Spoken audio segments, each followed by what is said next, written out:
Fourth semester के सभी बच्चों, आपको स्वस्थ और सुखी जीवन की शुभकामनाओं के साथ मैं Vishwakarma sir government college Pamgarh से, जैसा कि हम चर्चा कर रहे हैं सेकंड पेपर पर संयुक्त राष्ट्र संघ की राजनयिक प्रक्रिया, यानी दुनिया में या दो से अधिक देशों के बीच में जो ये संयुक्त राष्ट्र संघ है, इसकी राजनयिक भूमिका क्या होती है, उसमें संयुक्त राष्ट्र संघ का क्या रोल होता है, इसमें हम इस विषय पर हम वही चर्चा करने वाले हैं। मैं आपको कल बताया था कि दुनिया का सबसे राजनीतिक उच्च स्तरीय मंच जो है वो संयुक्त राष्ट्र संघ है, और ये इस मंच को बनाने का जो उद्देश्य था उस समय, यानी सेकेंड वर्ल्ड वॉर के बाद, वो ये था कि दुनिया को युद्ध की विभीषिका से बचाया कैसे जाए और दुनिया में शांति कैसे स्थापित की जाए, और दुनिया के सभी देशों को एकता के सूत्र में जोड़ा कैसे जाए, यानी उनमें निकटता कैसे लाई जाए, और अगर उनकी कोई आंतरिक समस्या है या कोई दो या दो से अधिक राष्ट्रों के बीच में कोई अंतर्राष्ट्रीय समस्या है, तो उस पर जो है किस प्रकार से शांतिपूर्ण तरीके से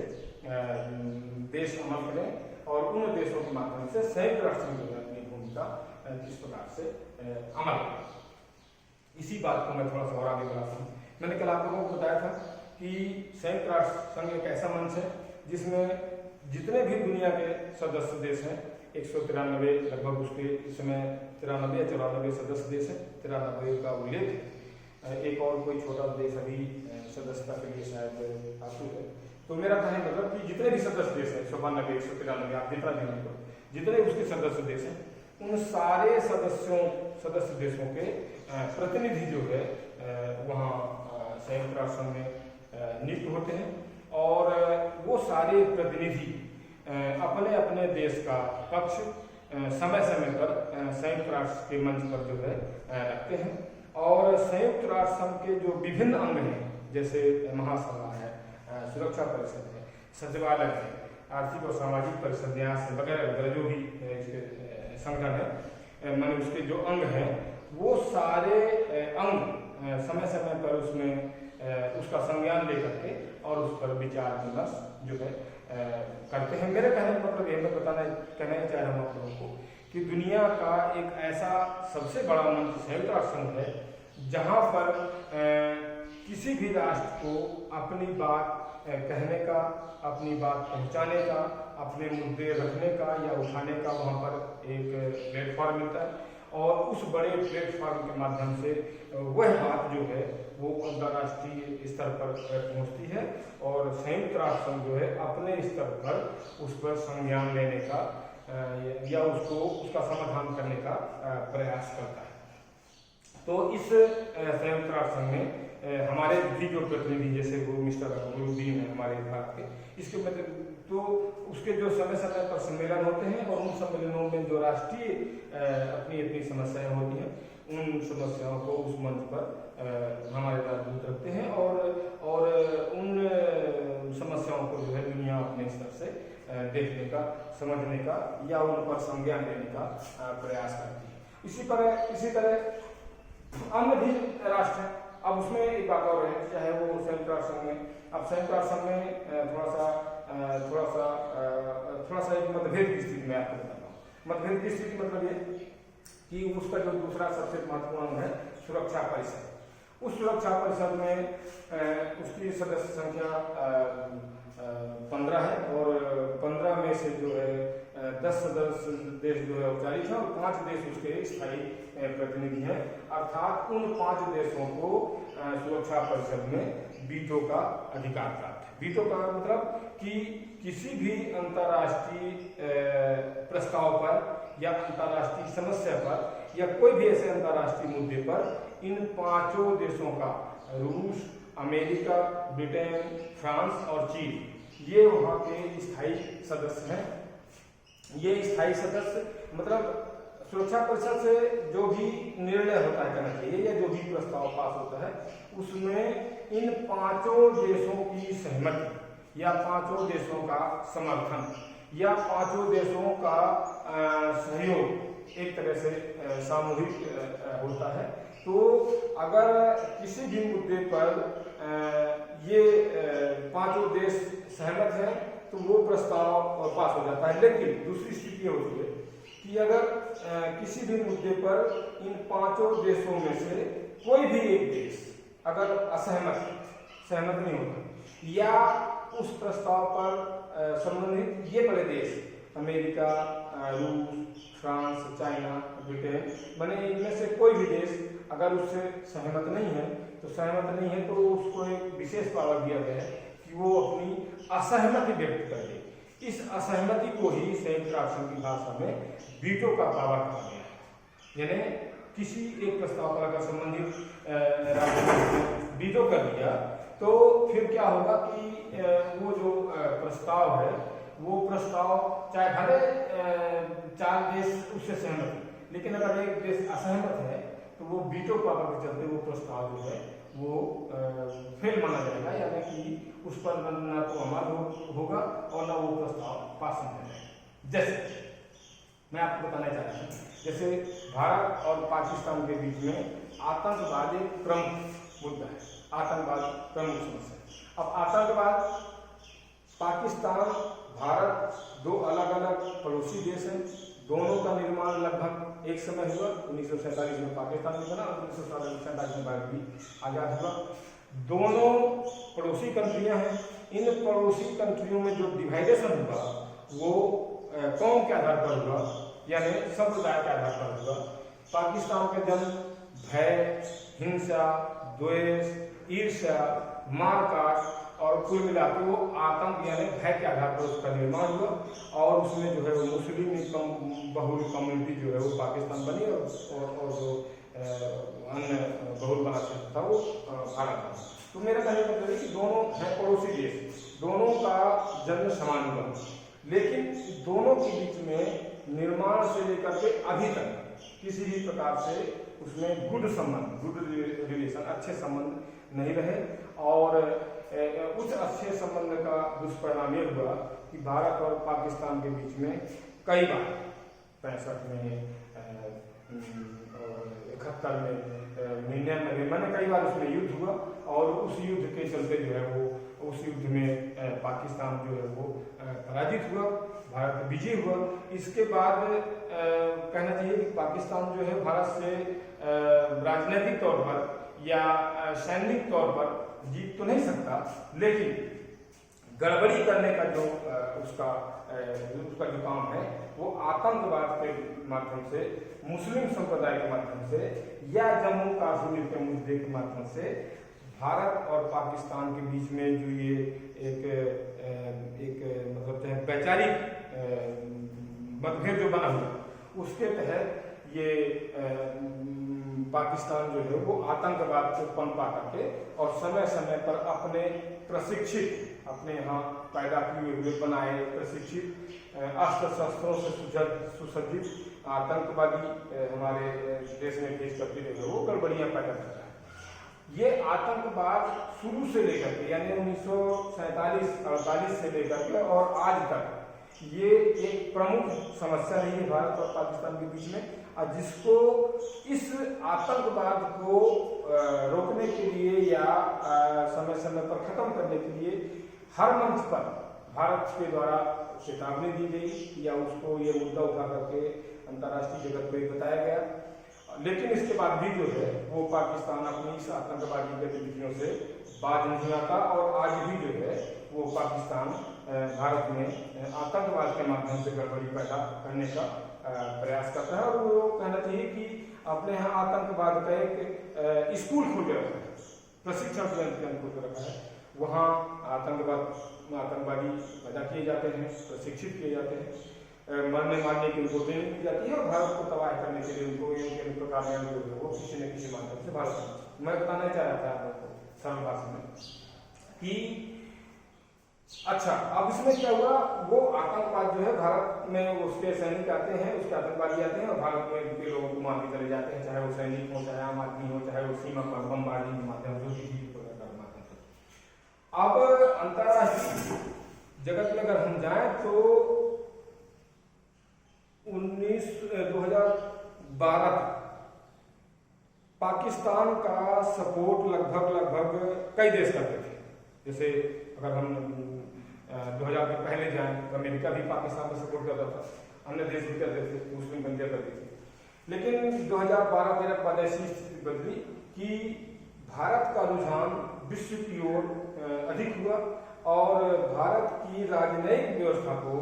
दुनिया के अधिकांश देशों ने समझा, उसका अनुसरण किया और उसका सपोर्ट किया। लेकिन भारत का एक और पड़ोसी देश जो चाइना है, चीन है, जो कम्युनिस्ट व्यवस्था वाला देश है और जिससे हम अभी देखते हैं कि उससे भी हमारे देश के संबंध कोई खास मधुर रहे नहीं। हालांकि मधुर करने का बनाने का प्रयास किया जाता था, लेकिन कभी संबंध मधुर नहीं है। तो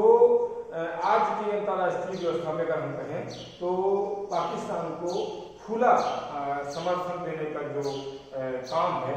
वो चाइना जो है वो खुले रूप में भारत की सहमति के बाद भी वो अपना सपोर्ट पाकिस्तान को जारी रखता है, समय समय पर देता रहा है। तो अंतर्राष्ट्रीय स्तर पर जब सुरक्षा परिषद में अजहर मसूद का जो मुद्दा आया अंतर्राष्ट्रीय आतंकवाद के रूप में, जिस पर अमेरिका ने 70 करोड़ $70 का इनाम रखा है कि अगर इसको कोई मारेगा तो 70,000 करोड़ उसको जो है इनाम दिया जाएगा। लेकिन फिर भी मैं बताना चाह रहा था कि संयुक्त राष्ट्र के सुरक्षा परिषद के मंच पर 2-4 बार ये आतंकवाद का मुद्दा आया और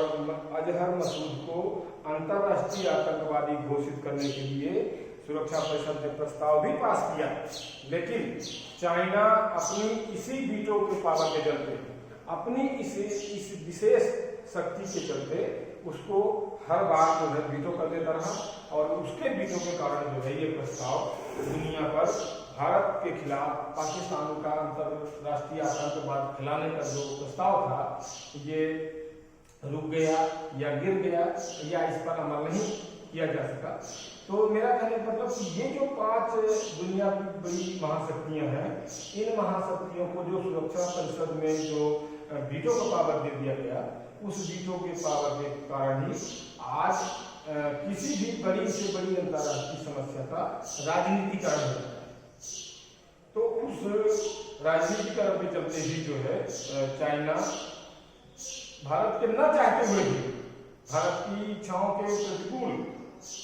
पाकिस्तान को सपोर्ट देकर के उसके आतंकवाद के प्रस्ताव को जो है सुरक्षा परिषद में गिरा। मेरा कहने का मतलब है कि जो 5 महाशक्तियां हैं जिनको सुरक्षा परिषद में वीटो का पावर है संयुक्त राष्ट्र में, उनका एक प्रभाव कहीं न कहीं किसी न किसी रूप में है। और यही बड़ी महाशक्तियां दुनिया की लगभग हर समस्या पर, दुनिया के हर बड़े से बड़े राजनीतिक मुद्दे पर, चाहे वो सीमा का मुद्दा हो, चाहे आणविक परमाणु मुद्दा हो, किसी भी मुद्दे पर अपना अपना राजनीतिक स्वार्थ या अपने अपने देश का पक्ष पोषण या अपने अपने मतलब के हितों के कारण अंतर्राष्ट्रीय माने संयुक्त राष्ट्र को अंतर्राष्ट्रीय एक मंच को भी उन्होंने जो है अपने हित का एक साधन बनाया। तो उस स्वहित के चलते जो है जो संयुक्त राष्ट्र की जो मूल भावना थी कि दुनिया के सभी देशों को एकता के सूत्र में बांध करके निकट ला करके और उनकी सभी समस्याओं का लगभग अंतर्राष्ट्रीय समाधान के माध्यम से अगर शांति स्थापित की जाए तो इस शांति स्थापना की प्रक्रिया में संयुक्त राष्ट्र का जो सुरक्षा परिषद है उसके जो 5 महाशक्तियां हैं जिनको वीटो का पावर है, ये कहीं न कहीं हमेशा आड़े आती रही हैं। तो इसमें से भी जो है वो राजनीतिक व्यवस्था बहुत प्रभावित होती है और इसमें ये राष्ट्र जो है अपना हित ऊपर रखते हैं और जो 2 देशों का मुद्दा है उसको कहीं न कहीं अपने देश के पक्ष के अनुसार, जैसे चाइना जो है पाकिस्तान को अपना सपोर्ट, और पाकिस्तान खुल के सपोर्ट भी करता है चाइना, तो वो पाकिस्तान को अपना हितैषी मान करके उसके पक्ष में दुनिया के सबसे बड़े खतरनाक मुद्दे को यानी आतंकवाद के मुद्दे में फिर बताना चाहूंगा आप लोगों को अंतर्राष्ट्रीय स्तर पर अंतर्राष्ट्रीय स्तर पर आतंकवाद आज दुनिया के पर्यावरण के बाद सबसे बड़ा मुद्दा है, और जिसको दुनिया के हर देश ने और हर अंतर्राष्ट्रीय मंच ने उसको नकारने का काम किया, नकार दिया। और दुनिया के हर देश ने, चाहे वो रसिया हो चाहे अमेरिका हो, सभी ने भारत के इस अंतर्राष्ट्रीय आतंकवाद के मुद्दे को अपना समर्थन दिया। लेकिन उस अंतर्राष्ट्रीय आतंक को चाइना ने अपना खुला समर्थन देकर के और दुनिया के सबसे बड़े मंच पर यानी संयुक्त राष्ट्र संघ के मंच पर भी उसने अपना राजनीतिक हथकंडा अपना करके और उसके प्रस्ताव को गिरा दिया और मजहर आजादी जैसे व्यक्ति को आतंकवाद घोषित होने से रोक दिया। मेरा कहने का मतलब ये बताना मैं आप लोगों को ये चाह रहा था कि चाहे वो छोटा मंच हो चाहे बड़ा मंच हो, किसी न किसी प्रकार से महाशक्तियां हमेशा प्रभावशील रही हैं, उनका महत्व है, और जैसा वो चाहती हैं वैसा दुनिया को वो प्रभावित करती रही हैं, दुनिया में अपना प्रभाव स्थापित करती रही हैं, या दुनिया के बड़े बड़े अंतर्राष्ट्रीय मंचों से भी जो है अपना प्रभाव दिखाती रही हैं। तो इस प्रकार से हम ये कह सकें कि संयुक्त राष्ट्र संघ का जो मंच है वो अंतर्राष्ट्रीय राजनीतिक व्यवस्था का एक बड़ा महत्वपूर्ण और प्रभावी मंच है, और उस अंतर्राष्ट्रीय मंच से दुनिया की बड़ी से बड़ी समस्याओं का समाधान करने का जो करने की जो एक कल्पना की गई थी, उस कल्पना में संयुक्त राष्ट्र संघ खरा तो उतरा, लेकिन इन महाशक्तियों के कारण कहीं ना कहीं संयुक्त राष्ट्र संघ के विधि और उसके प्रस्ताव समय समय पर उसके सुझाव प्रभावित होते रहे, और इन महाशक्तियों के कारण ही जो है बहुत सारी अंतर्राष्ट्रीय गतिविधियां या तो उनका समाधान नहीं हुआ या वो अंतर्राष्ट्रीय व्यवस्था में उलझ कर रह गई। जैसे चाइना और हांगकांग का मामला है, जैसे वो चाइना और तिब्बत का मामला है, जैसे हमारे यहाँ नेपाल और तिब्बत और चाइना का जो बॉर्डर है वो हिमालय है। तो मेरा कहने का मतलब कि ये किसी न किसी प्रकार से वो एक विवाद का कारण ये चीजें नहीं है, और इस विवादित स्थिति का प्रभाव ये रहा है कि या तो वो समस्याएं पूरी तरह समाप्त नहीं हुई या वो उसी तरह विवादित बनी। जैसे हमारे यहाँ कश्मीर का मुद्दा, मैं आपको उसी विषय का कश्मीर का जो मुद्दा था वो हमारे देश में राजनीतिक रूप से तो रहा भारत, लेकिन ना तो भारत की कोई सरकार, इसके पहले की सरकार यानी 2014 के पहले की जो सरकारें थी, किसी ने ना तो उस पर एक्शन लेने का प्रयास किया और ना ही किसी ने कड़े शब्दों में पाकिस्तान को चेतावनी देकर उसको लाइन में रहने के लिए कहा, और ना ही किसी ने इस अंतर्राष्ट्रीय मुद्दे को, जो कि दो देशों के बीच के विवाद का सबसे बड़ा कारण था, किसी भी भारत की सरकार ने उसको इस प्रकार से त्वरित समाधान करने का प्रयास नहीं किया कि हमारी समस्या क्षण में समाप्त हो जाए और दुनिया का ध्यान उस मुद्दे से खत्म हो जाए। तो मेरे कहने का मतलब ये है कि हम राजनयिक व्यवस्था पर हैं, तो उस राजनयिक व्यवस्था के